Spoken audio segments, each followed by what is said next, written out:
Tu as ressenti quoi, toi, au coup de sifflet final? Un soulagement par rapport au maintien ou plutôt le fait que vous pouvez changer un peu d'objectif et de regard? Non, avant que Guillaume vienne, on en avait discuté ensemble, bien évidemment. Je lui ai dit que j'étais d'accord pour qu'on parle de ça, puisque des collègues d'équipe qui jouent le haut de tableau avaient estimé la semaine avant même nombre de points qui étaient maintenus. Vous avez parlé de Montauban, oui. Donc on pensait juste logiquement qu'on était maintenu avec le nombre de points. Donc quel était le sentiment à la fin? Il était un peu mitigé parce qu'on pouvait mieux faire et on avait aussi basculé tous dans nos têtes, je pense, au match de demain soir. Justement, après le match, déjà Guillaume pointait des secteurs où vous n'étiez pas totalement satisfait. Tu peux parler de ces secteurs, sur quoi vous avez parlé, ce qui n'était pas forcément hyper positif après le match. Bon, non, si je te dis maintenant, ça va être trop simple pour les autres, ils vont l'entendre. Même s'ils n'ont pas besoin, me semble-t-il, de ma conférence de presse pour se rendre compte que on a des secteurs qui ont été moins performants que d'habitude, mais à la fois c'est toujours pareil.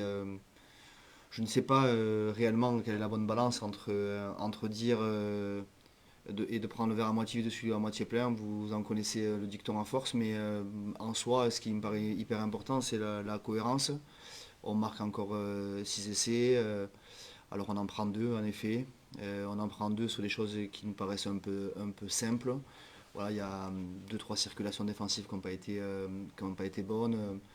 Il y a nos rucks offensifs sur des transformations qu'on n'a pas pu faire parce qu'on n'a pas été efficace non plus. Mais c'est plutôt du détail. Plutôt qu'un secteur en lui-même, c'est des choses qu'on doit améliorer. Voilà. Et sur le match, on a été perfectible, bien évidemment, mais il y a aussi le sentiment de deux réceptions de suite qui sont très dures à négocier. Et même si les joueurs, on avait mis l'accent sur beaucoup respecter Aurillac parce qu'il nous fallait absolument ces 5 points si on voulait continuer dans cette course, on savait en soi aussi que dans les têtes, il y avait une partie de l'inconscient ou du conscient, j'en sais rien, qui était déjà basculée sur jeudi soir. Donc il fallait aussi être voilà, pertinent dans le message envoyé. Et Guillaume je disais aussi que c'était un signe de l'évolution du club d'être exigeant après une victoire comme ça, que de l'extérieur globalement maîtrisé et large. Ouais, je crois que Guillaume aussi a beaucoup d'expérience dans l'histoire du club. Je crois que c'est dans le staff un des mieux placés pour parler de toutes ces aventures-là et donc il peut en faire des constats.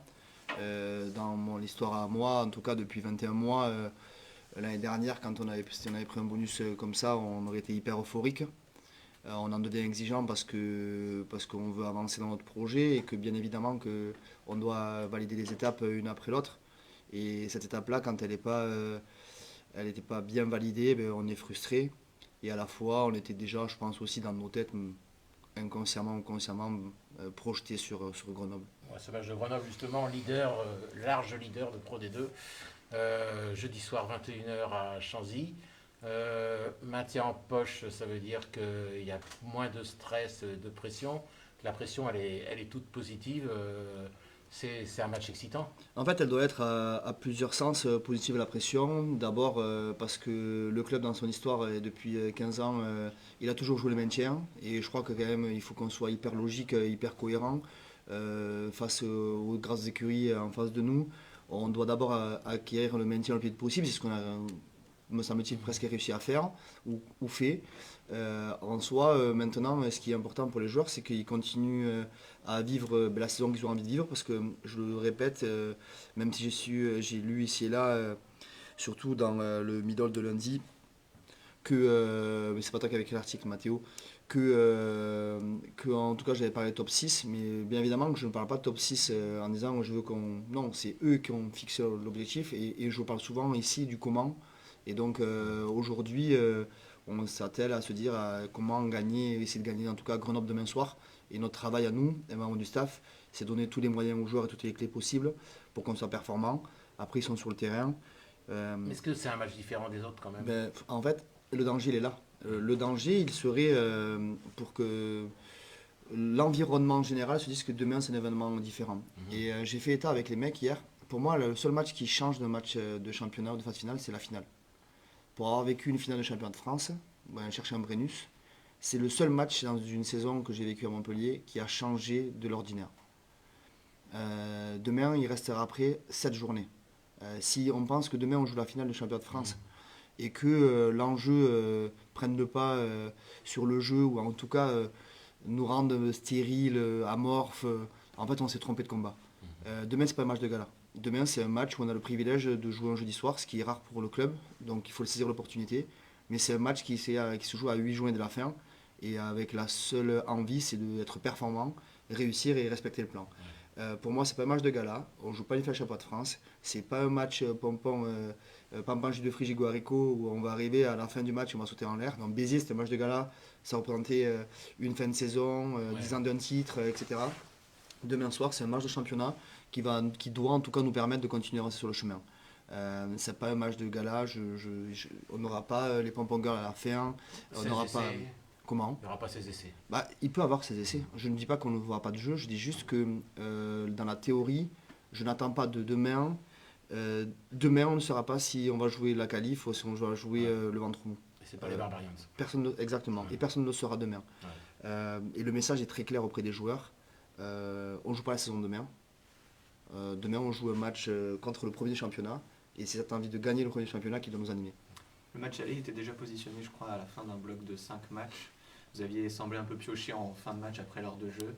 La dimension physique va être cruciale encore demain soir. En fait, si on fait la corrélation entre le match aller et ce qu'il propose comme rugby, il y a du sens par rapport à ce que nous on a pu envisager pour demain par exemple.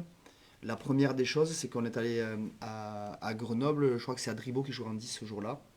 On avait aussi pris le parti, donner du temps de jeu à certains qui en avaient un peu moins. On a fait des choses hyper intéressantes et sur des choses hyper basiques, on s'est mis en danger. Cette pénalité joue rapidement à la fin.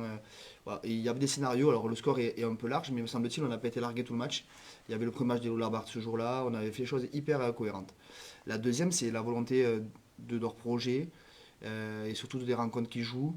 Ils ont la volonté de laisser le ballon beaucoup sur le terrain, de mettre beaucoup de jeux au pied de long, ce qui épuise les équipes en face d'elles quand ils n'ont pas de distance pour contre-attaquer, et dans les 20 dernières minutes de tuer les équipes en face d'elles. Et donc ça c'est une organisation et c'est un choix. On est conscient de ça, on a pris en considération ça, on s'est servi de l'histoire du match aller pour stratégiquement organiser notre projet pour demain. Après on verra demain comment ça va se passer. Vous jouez à 21h jeudi, vous avez joué à 21h fin janvier à Brive. Le vendredi si je me souviens bien. Ouais. Tu avais dit que vous n'aviez pas forcément bien géré cette journée après le match. C'est quelque chose à quoi vous avez réfléchi avant la rencontre de demain ? Mais on a changé un petit peu le format, c'est-à-dire que déjà on a mis les joueurs en repos la veille du départ. Donc aujourd'hui les joueurs sont en repos. Donc il y a beaucoup de joueurs, comme je disais au président tout à l'heure, que beaucoup de joueurs sont venus faire des extras. Et même s'ils ont pris le parti de faire des soins et régénérer leur corps. Déjà on a mis les joueurs en repos la veille du match. On a pris le parti de faire un team run, un captain run demain matin. Il leur permettra de couper l'après-midi et retrouver leur maison et leur lit pour faire la sieste. Et voilà, c'est une organisation. On a essayé de changer ce qu'on avait fait à Brive, sachant que Brive, on était parti, il y avait les heures de bus qui sont à prendre en compte. Donc c'est vrai que c'est jamais simple, c'est parce que quand tu n'as pas l'habitude, c'est très très dur. Je parle depuis quelques semaines du manque d'expérience sur ce genre de scénario-là. Donc finalement, on en acquiert de l'expérience puisqu'on s'en sert de celle du passé. Et on se sert de Brive aujourd'hui pour essayer de changer le format de demain. Vous avez accueilli lundi le talonneur Mamoudou Meïté en provenance du Stade français, Joker médical le Pachi Bidar. Joueur en prêt du Stade français. Tu peux nous parler un peu de son profil ? C'est un joueur en prêt du Stade français, Mamoudou. C'est un joueur qu'on avait déjà repéré il y a quelques semaines. C'est un joueur qui sort de la filière de formation française qui aussi nous intéresse. C'est un jeune joueur comme on a envie aussi de projeter dans notre projet depuis quelques semaines. On a cette envie de faire confiance à des jeunes qui n'ont pas beaucoup dans de jeu. Il s'avère que ces dernières semaines jouent un peu plus. Avec la blessure de Pachi, on s'était posé la question est-ce qu'on prend un joueur en plus au talon ? Celle de Pachi va durer entre 2,5 et 3 mois s'il revient à son meilleur niveau.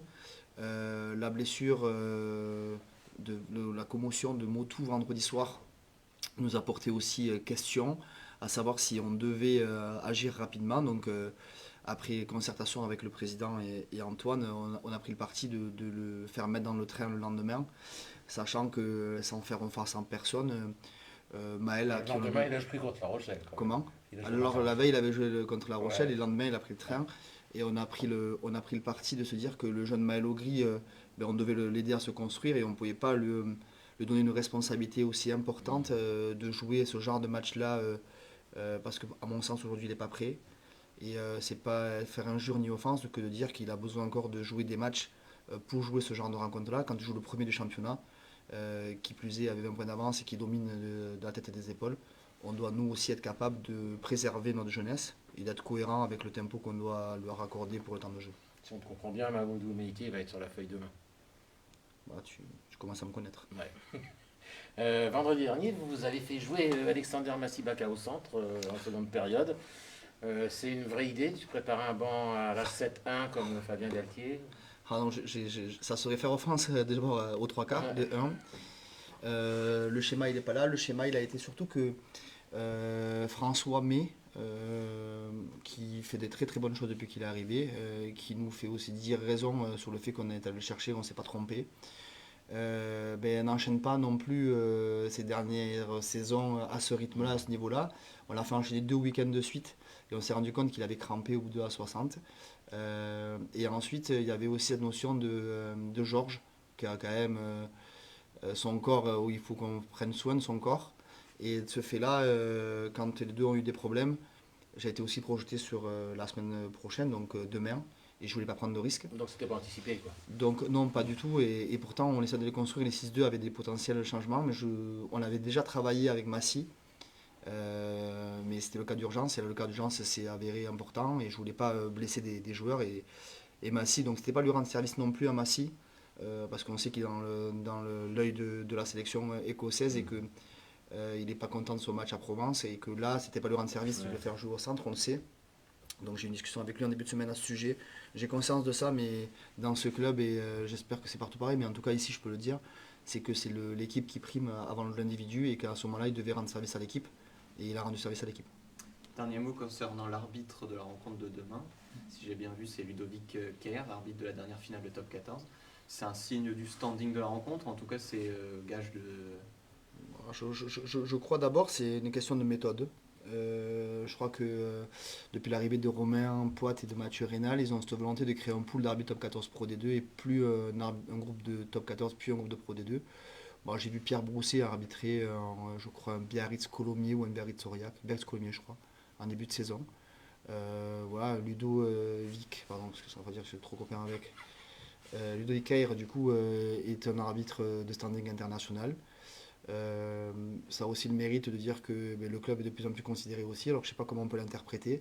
Moi je vois gage de respect, je vois aussi une gage d'arbitre de très bon niveau.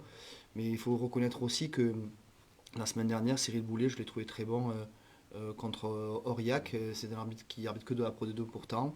Voilà, je crois aussi que les arbitres progressent aussi. Il y a cette volonté, je connais l'intégrité et le travail et la force de travail de Romain Poite et de Mathieu Rénal qui aussi s'efforce que les arbitres soient meilleurs. On a fait la visio avec Ardo ce matin, avec Ludovic Kerr, et on sait qu'on n'est pas à l'abri qu'un arbitre se trompe. Je suis le premier à râler après ça, mais je dois être le premier conscient que ça arrive et ça m'est arrivé. Merci Alex. Merci.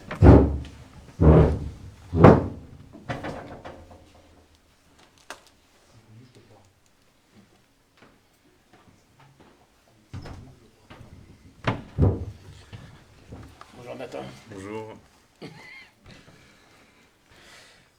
Vous répétez les joueurs depuis plusieurs semaines que cet objectif top 6, vous l'avez en tête, du moins de batailler pour intégrer ce top 6. Demain c'est Grenoble, alors j'allais te demander si c'était un petit parfum de phase finale. Alex nous a dit surtout pas, c'est surtout pas un parfum de phase finale, mais c'est un match excitant quand même. Oui, c'est ça. Après, oui, il reste 8 matchs. Donc, c'est sûr que c'est pas un match de phase finale, pas encore. On est dans le top 6. Si on veut y rester, il faut gagner demain. Il y a Colomiers qui nous talonne, qui a au même nombre de points que nous. Donc, on n'a pas le droit à l'erreur. Demain, on sait que ça sera un gros rendez-vous. Ouais. C'est ce que Alex vous a dit dès après le match face à Aurillac, on l'a vu sur les images de Canal. C'est maintenant vous qui fixez là où vous voulez terminer la saison. Donc, c'est vous qui... à vous les responsabilités pour ce match. Exactement. Demain, le match sera ce que nous, on voudra en faire. On a pris nos dispositions cette semaine pour bien travailler et performer demain. On a été mis dans de bonnes conditions aussi, puisque on a eu du repos et on est prêt et en forme pour performer. On a parlé avec Alex, il y avait eu des soucis dans l'entame de match à Brive, un match qui commençait à 21h, qui questionnait un petit peu l'organisation de la journée. Est-ce que vous attendez à devoir gérer l'attente, l'excitation justement de ce coup d'envoi un peu décalé, ou justement vous avez pris les précautions? C'est sûr que les journées elles sont un peu longues quand les matchs sont à 21h. Demain, ça sera encore une journée différente qu'on n'a pas l'habitude d'avoir, mais on est prêt à ça, on est prêt à tout. Et c'est tout. Vous mangez différemment quand c'est un match à 21h par rapport à 19h? Oui, Ouais. oui, forcément. Le goûter, ça sera sûrement un vrai repas, parce qu'il faut qu'on emmagasine suffisamment d'énergie pour en rendre sur le terrain. Donc oui, c'est sûr que c'est différent. Ça change le planning, quoi, ouais, complètement. Cette équipe de Grenoble, tu la connais bien, tu y étais l'année dernière, elle est largement en tête. Elle te semble plus mature encore qu'elle l'était? Bah, ça se voit au classement. Ouais. Ils ont, je crois, 16 points d'avance sur le deuxième. Mais après, ça reste une équipe de Pro D2. Certes, c'est pour l'instant ce qui se fait de mieux. Et si on veut, comme je le disais tout à l'heure, prétendre au top 6, il faut qu'on gagne contre des équipes comme ça. Et on verra ça demain. Il y a une nouvelle règle qui est apparue cette saison, c'est la suppression des escortes, donc la protection pour les sauteurs sur les chandelles. Est-ce que tu peux expliquer, pour un ailier comme toi, ce que ça change dans le duel aérien, notamment dans tout ce secteur? Bah, du coup, l'attaque est beaucoup plus avantagée. C'est plus difficile en étant défenseur, puisqu'on n'a plus de, entre guillemets, de protection. On est en confrontation directe avec l'adversaire. Donc ouais, dans un sens, c'est bien pour l'attaque parce que on a plus de chances de récupérer le ballon. Et dans l'autre sens, la défense doit être encore plus engagée dans le duel pour conserver le ballon. Et on voit de plus en plus les joueurs simplement claquer le ballon vers leur camp c'est en ça. attaque. Il n'y a plus de prise à deux mains, c'est vraiment Exactement. garder la Ouais, possession. mais je pense que suite à cette règle, les duels aériens vont évoluer. Peut-être on en parlait à l'entraînement, de voir un jour apprendre à attraper le ballon du bout des doigts. C'est compliqué, mais ça se fait à 7, Ouais. à 13. C'est-à-dire quand tu attaques, tu vois à la fois le ballon et le défenseur. Quand tu défends, tu vois pas forcément l'attaquant qui arrive vers toi. C'est ça. quoi, ouais. On est souvent les yeux rivés sur le ballon. Ouais. Face à toi, tu devrais avoir peut-être demain Wilfried Huleux, qui est un des meilleurs marqueurs du championnat. Tu peux nous expliquer un peu quelles sont ses forces, ses caractéristiques? Bon, il est très rapide, très puissant et il est toujours dans les bons coups. Donc il sait jouer les duels. J'ai eu la chance de jouer avec lui la saison dernière. Donc oui, je le connais très bien et ça sera un joli match s'il joue demain. Vous faites de l'analyse, j'imagine, spécifique sur le profil des joueurs adverses quand c'est comme ça? Sur les joueurs adverses, pas forcément. Après, ça c'est plutôt à nous de le faire individuellement Ouais. si on veut plus, si on veut se renseigner un peu plus. On analyse l'équipe collectivement, son style de jeu et moins les individualités. Mais toi, à titre personnel, tu analyses ton vis-à-vis? Je le connais déjà. Donc. Il n'a pas beaucoup changé. Ouais, c'est ça. C'est peut-être amélioré, mais faut changer. Dernière chose, Nathan, il y a Massimo Ortolan qui est arrivé il y a un mois, que tu as connu à Massy. Il y a aussi Mamoudou Meïté qui vient de Massy, Samuel Nollet, la saison dernière il jouait. C'est de reformer un gang de Massy. Exactement. Il y a pas mal de Massicois qui se retrouvent ici. Peut-être que dans les années suivantes, il y en aura d'autres, je sais pas. Mais ça fait plaisir en tout cas. Parce que c'est pas forcément un bon souvenir, ouais, ça c'est la finale de National perdue. À Blagnac. Ouais, à Blagnac. J'étais pas là. T'étais pas là, toi, J'étais pas non, là, ça va, mais tu t'en sors je l'ai vu. pas. Ça a bien changé. Ouais.